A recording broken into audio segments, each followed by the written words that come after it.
nag-drive og motorsiklo, nalatayan sa 10-wheeler truck, patay. Pagpangawat sulod sa mga mall, misaka sukad Mayo ning tuiga. Kasagaran na biktima sa mga pagpanguot ug laglag barya.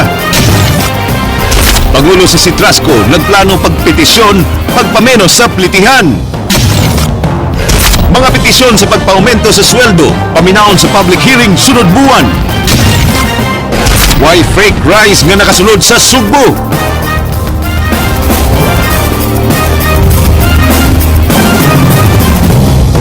Maayong hapon Sugbo Kabisayan, aniya na mga balita uban ang kinitibuk-ang pwersa sa News 5 Cebu. Karong adlaw Miyerkules, petsa 22 sa buwan sa Hulyo, tuig 2015. Ako si Glenn Soco. Amo nang ihatod ang masa yung pagbalita inubanan sa mas komprehensibong impormasyon. Ako si Georgia Herrera. Gimando na sa gobernador sa lalawigan sa Sugbo ngadto sa Department of Public Works and Highways ang dinalian nga pagtrabaho sa mga guba nga daan sa syudad sa Mandaue. Kini nunot sa nagsingabot nga APEC meeting sunod buwan. Mato ni Governor Junjun Davide, ang iyan nang tutukan sa DPWH ang ilang proyekto sa mas labing dali nga panahon aron masolusyonan na ang huot nga dagan sa trapiko sa maong dapit. Posible sab nga ipatawag ni Governor Junjun Davide ang mga contractor sini kung kinahanglanon ug mismo ang kalihim sa DPWH na sayod na sa kamahinungdanon nga ngayang matapos na dayon ang proyekto nga sa di pa mahuman ang buwan sa Hulyo. Regional office here. Kay kuan ko na, that's para ko na sa APEC. I mean, the way ang top of our minds yung galing sa APEC, no? Smooth ang traffic niya. May pahinumdum nga nagpabilin nga 7 pesos ang minimum nga plitihan sa PUJ ug minus gyapon og 10 pesos ang flag down rate sa taxi. Samtang pangu sa Citrasco nagplano nga pagsangat ug petisyon sa pagpamenos sa plitihan sa mga PUJ. Andrea Patenya, Suginlimi. Paayong balita ang misugat sa mga motorista kagahapon kay ni rollback na sab ang presyo sa gasolina og 20 to 25 centavos matag litro, samtang 50 centavos ang matag litro sa diesel. Di lang mga motorista ang nagmaya kay posibleng magmisisab ang mga commuters kung mahinayon ang pagduso sa Cebu Integrated Transport Service Multipurpose Cooperative kon Citrasco ug petisyon sa pagpakunod sa plitihan sa PUJ diha sa LTFRB. Matod sa pangu sa Citrasco Ryan Benjamin Yu, angay sab nga mapahimuslan sa mga sumasakay ang sunod-sunod nga rollback sa presyo sa diesel, hilabi na nga nagpabiling stable ang presyo sa mga auto parts sa jeep de pasaheroan. Nakita na to nga niusos gyud ang presyo sa fuel. And as far as trends concerned, murag paubos man gyud siya. So nakita na to that murag angayan sad nga atong ihatag ko unsay tukma para sa mga pasahero. Tagbuon pa niyo ang Citrasco Board ug uban pang transport group sa Sugbo aron kuhaon nilang habig kung uyon ba sila sa PUJ minimum fare rollback ug kung pila sabang ipatuman nga price decrease. Kining commuter matag adlaw nga si Bernabe nang hinaot nga madayon gyud sa pagsangat sa ilang petisyon ang Citrasco aron makadaginot siya. Pero hindi lang mosos, pero dugay kayo mo, pero hindi mosos ang gasolina, pero ang iyang kuhan, pitihan, sige lang yapon na marag niungot siya, na-stock siya dira nga minimum fare yun. So, dako na kayo nagkatabang ko para sa mga tao nga nag-adlaw mag-commute. Pili may ka-suggest? Size. Apan kining PUJ driver nga si Benji, supak nga pakunhuran ang plitihan sa PUJ. Resort sila, resort ma'am, resort. Kaya po na ako nagod, atong gasolina nagkuhan, mosos musaka, dili mo parehas ba? O yung corner ito ng plitihan, mag-resort na may recover sa mong abangan sa mong sikyanan.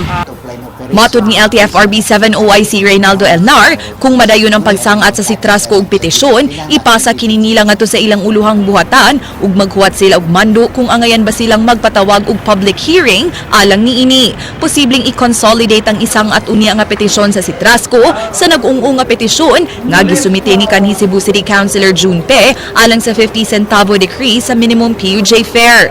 Gipasabot ni Elnar nga posibleng dugay pagyud mahukman ang mga pending petitions alang sa fare adjustments kay unstable kayo ang presyo sa fuel dinhi sa nasud. Usa na sa nakadlangan og decide ang central office sa main petition tungod anang dili stable ang presyo sa lahat.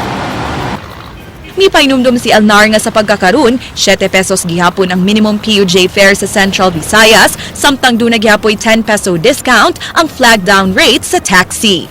Andrea Patenia, News 5. Patay ang lalaking nagmotorsiklo human malatay sa delivery truck sa mga semento sa lungsod sa San Fernando. Suginlimi, Ryan Sorote. Dead on arrival sa Tambalanan ang trebahante sa planta sa semento nga si Benji Baguio human nalatayan og delivery truck sa highway sa Barangay Pitalo sa lungsod sa San Fernando kagabi. Paingon na untabo pa uli sa dakbayan sa Toledo ang biktima diyan milikay sa kadungan nga motorsiklo og napasok ilawom sa 10-wheeler truck nga iya sa Tayheo Cement Philippines. Mayong pagkalamba sa ulo sa biktima sa semento og nalatayan sa truck ang ubos nga bahin sa iyang lawas. Di sa kabante, kaya motor bitaw masakiran, murag baliwa lang kita ako mang sakiran. Sakiran ko siguro nasakiran ko to nya. Auto na kung kita na bunal ang driver. Gikan nag-deliver sa Barili ang truck nga gimaneho ni Rene Cabiles nga taga Sudlon 1 dakbayan sa Sugbo ug paingon na mubalik sa planta sa San Fernando. Mo-overtake unta ang truck dihang duna sa nabatian nga paka sa luyo ug sa iyang pagsusi sa side mirror nagbuyod na ang biktima. Matud ni Rene nga wa siya sala sa hitabo kay hinayra ang iyang dagan og nahibong siya nga nalatayan na ang biktima. Ako sa gid. Mura gikuan niyo nga. War ko sa to aksidente lang. Gitabangan sa mga taga-Tayheo ang driver sa truck og ilang gisusi ang nahitabukan. Wa makatuo ang makabani ni Benji sa kalit ining kamatayon. Apan ilan nang nadawat nga aksidente ang hitabo. Magkatubang ang subong reckless imprudence resulting in damage to property and homicide si Rene nga kasamtang gipalog sa San Fernando Police Detention Cell. Ryan Sorote, News 5. Nasayran sa Police Deputy Regional Director for Operations nga doon nagyapoy mga pulis nga wa magpatrolya sa mga komunidad bisan og kini ang usa sa labing gibugatan nga mando sa bag-ong PNP chief nga si Ricardo Marquez aron mahimong deterrent sa mga kriminal. Una nang mimando si PRO7 Regional Director Tom Banyas nga kinahanglang murender og 10 ka oras matag semana ang usa ka pulis sa pagpatrolya. Gipahinumduman sa DRDO nga gimonitor ang pag-comply sa mga pulis sa maong mando. Magatubang og tukmang silot ang masakpang pulis nga wa motuman sa order sa bag-ong PNP chief. Ng spot inspection. Yung mga random inspection. Para may naman yan. Pagka may nahuli kaming definitely meron ng mga administrative sanction din yan. Day warning sa mga ligoy nga mga estudyante kay kung hinpit nang maaprubahan ang giduso nga ordinansa ni Cebu City Councilor Jerry Carillo, panghipuson sila kung makitaan nga naglaroy-laroy panahon sa oras sa tingklase og i-turn over sa ilang tunghaan o sa ilang mga ginikanan. Ray Pasaporte, Suginlimi. Nipalabang og anti-truancy ordinance si Konsehal Jerry Carillo. Nagdili kini sa mga tinunan nga nagpangidaron ubos sa 18 anyos nga maglaag-laag atol sa oras sa tingklase. Matud ni Carillo nga nagkinahanglan og suporta niini ang mga opisyalis sa barangay, mga tunghaan og ginikanan kun ugaling maaprubahan kini sa konseho. Base sa iyang obserbasyon, daghang mga tinunan sa elementarya ug high school ang iyang makit-an nga anaa sa gawas bisan oras sa tingklase. Gihimong sanglitanan sa konsehal nga gihimong istambayanan sa mga tinunan ang malls ug internet cafe. Tumong ini aron madisiplina ang mga ligoy nga tinunan nga kusog mag-cutting classes. Ang mga opisyalis sa barangay tawgon sila og enforcers nga mao'y tahasan sa pagmonitor sa mga batang tinunan. Suportado ang maong laraw ni Carillo sa kadagkuan sa Cebu Institute of Technology University og DepEd Cebu City.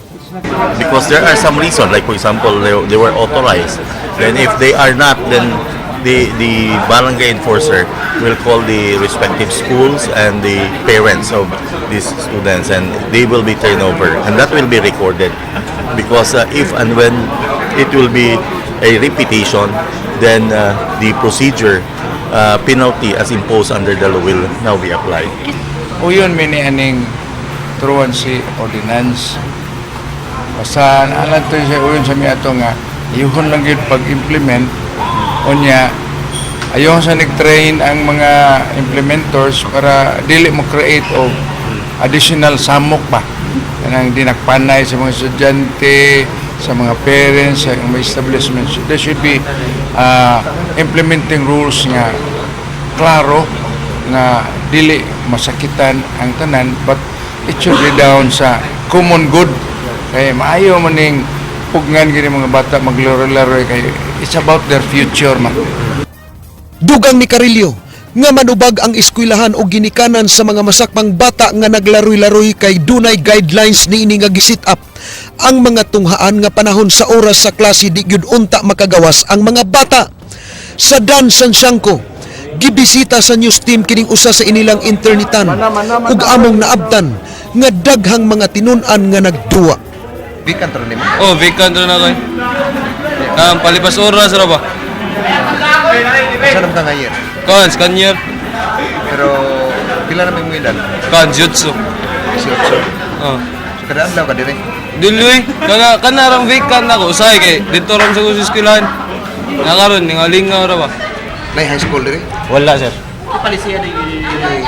Ang policy karon kung makaduwa ang mga minors mga kuan man 5 PM makasud sila kanang out na ang ilang klase sila pero inaron wala di mapasudlo ng mga minors.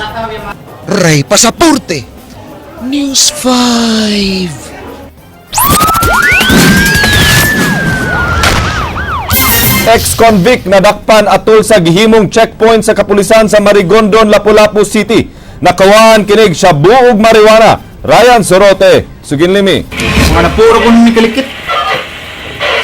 May pahigayon og checkpoint ang Marigondon Police Station pasado alas 7 gagabi sa usa sa mga daan ubos sa ilang area of responsibility yang ilang nabantayan ang kadudahang lihok sa habal-habal driver nga si Eugene Edwin Okoy. Gingong miambak ang angkas ni ini nga nailhan lang sa pangang Richard. Gani, soy pa kining gigukod sa kapulisan apan wa na maabti og bugtong si Eugene lang ang nagunitan og girikisa. Matod ni Eugene, wa siya midagan kay wa siya sala. Gawas nga wa siya rehistro sa motorsiklo og lisensya. Mura magkadudahan kay lang mga lihok kay murag kanang uneasy kay lang ilang ipanglihok-lihok mo tong Nakuha sa kapulisan sa posisyon ni Eugene ang duha ka medium pack sa shabu ug usa ka putos nga marijuana. Gimakak sa dinakpan nga iya mga drugas kay igora siyang gipakupot sa nakadagan nga si Richard nga moy namaligya ni ini. Giangko ni Eugene nga napiso siya ni atong 2004 tungod sa kasong murder ug mihunong na siya sa paggamit og shabu sukad nga nakabaton og pamilya. Nagtuang kapulisan nga gikan na malit og drogas ang duha aron ipamaligya sa Marigondon og sa kasigbit nga mga lugar. Ako nag-aubang ka ng sakay ba? Unya? Napatod ba? Unya, so may ikaw naman ito. Nidagan mo si Kalit? Ryan Sorote, News 5. Gilungkab niadtong Lunes ang mga buhatan sa Vicente Soto Memorial Medical Center. Ug dako ang pagtuo sa kapulisan nga inside job ang maong hitabo. King Perez, Suginlimi. Wapay sospek sa pagpanglungkab sa mga buhatan sa Vicente Soto Memorial Medical Center nga na-report sa buhatan sa kapulisan ni adtong Lunes. Mukantidad og 60,000 pesos ang nakuhang gadgets o gibanaba ng 2,000 pesos nga cash ang nakuha.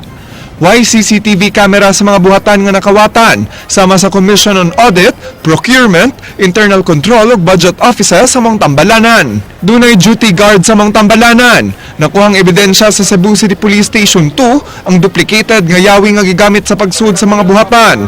Matod sa hepe sa Station 2 nga dako ang posibilidad na inside job ang pagpangawat kay upat ra ka tawo ang dunay yawi sa mga buhatan.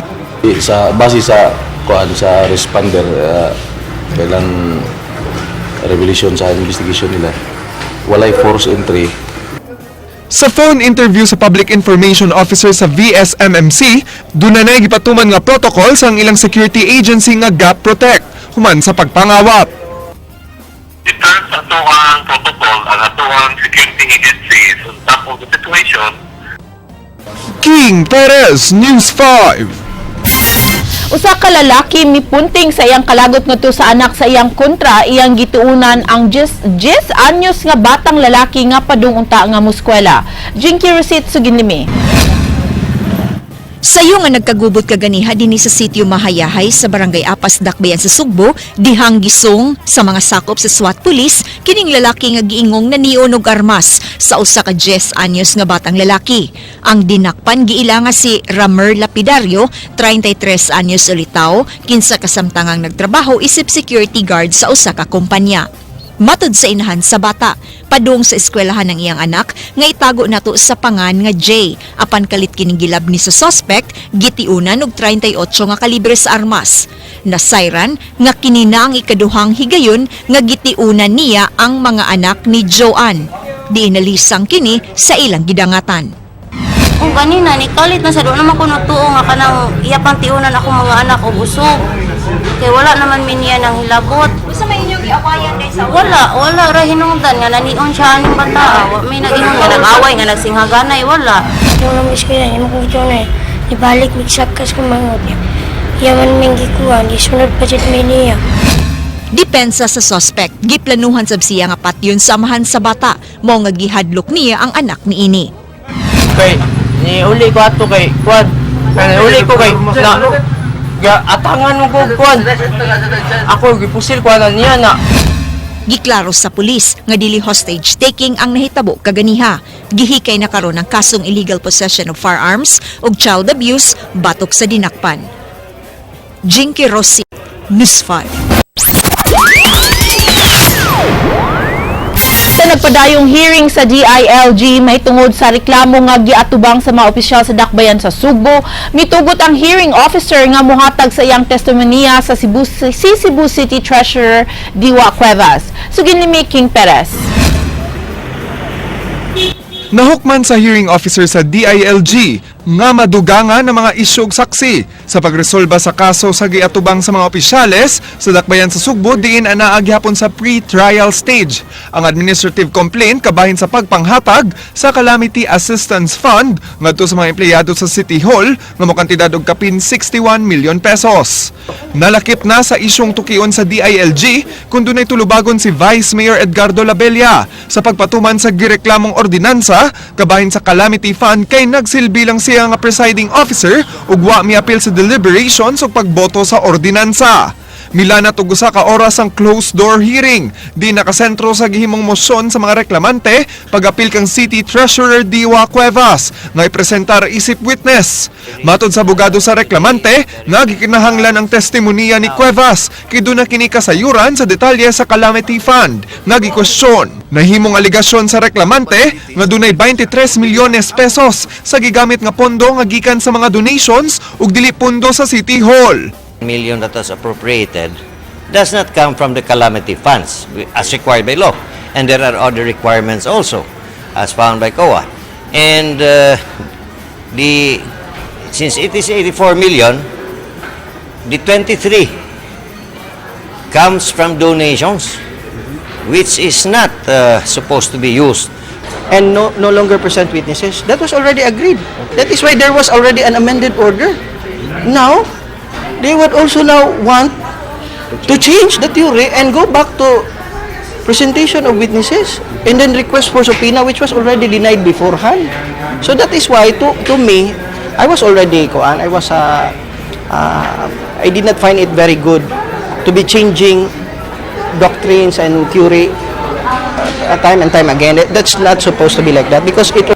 Gitugutan sa hearing officer nga si Attorney Isidro Barrios III ang mga mosyon nga gibabagan sa City Legal Office. Matod ni Legal Officer Attorney Jeron Castillo nga nahimong liberal ang interpretasyon sa hearing officer. Kay di naunta ang i-entertain ang mosyon sa mga reklamante kay nasabutan na sa duha ka habig nga wa na ipresentar nga mga witness subay sa pre-trial order. Na-deny na sab kaniadto ang mosyon sa pagpatawag kang Cuevas, mao nga way igong basehan nga mapatawag kini og balik. Gipadayag sa abogado nga tataw nga dunay pag-abusar sa discretion sa mong hearing officer sa pagdungog sa kaso. I'm asking, can you just put everything in writing because all our arguments have basis in law and the jurisprudence. Amo man gi-cite niya ang kaso nganong dili pwede. So ipabutan niya in writing so that we can comment appropriately. And to delay because initially they even wanted to postpone the hearings today on very flimsy grounds. King Perez, News 5. Wa mailhing tao nga gituuhang dunay diferensya sa pangisip. Miambak sa sapa sa may Barangay Tejero, Suginlimi. Ryan Sorote. Sinulan na itong kawayan, ha? Oy, ngunit ito. Ngunit. Natugaw ganyang kadlawon ang mga residente sa Barangay Tejero tungod sa pag-ambak ining lalaki sa ilang hugaw nga sapa. Daling gihangyo sa mga barangay tayon ang lalaki nga muhaw-as apan may balibad kini. Nagpatabang sa Cebu City Disaster Office ang barangay. Din migamit og kahoy ug PC ang mga rescuers apan pakya sila kay baliwa lang kini sa maong tao. Gihaylo pa sa mga taga-barangay og kaon ng lalaki apan wa kini magpatintal. Nakadesidera ang mga rescuers nga mogamit og kuhit sa sagbot hangtod nga ila kining nabira. Nasayran, napipila na di ay ka oras nga nagsigig og barog-barog kilid sa sapa ang maong tao o nga pamiambak. Kung ako sa lilit, tanong yung sugmayo. Paksin mo sa pudol ko na, mataga ka kada. Tagbo mo yung kalaon mo na diya. Asa mo ka? Ito ka ito.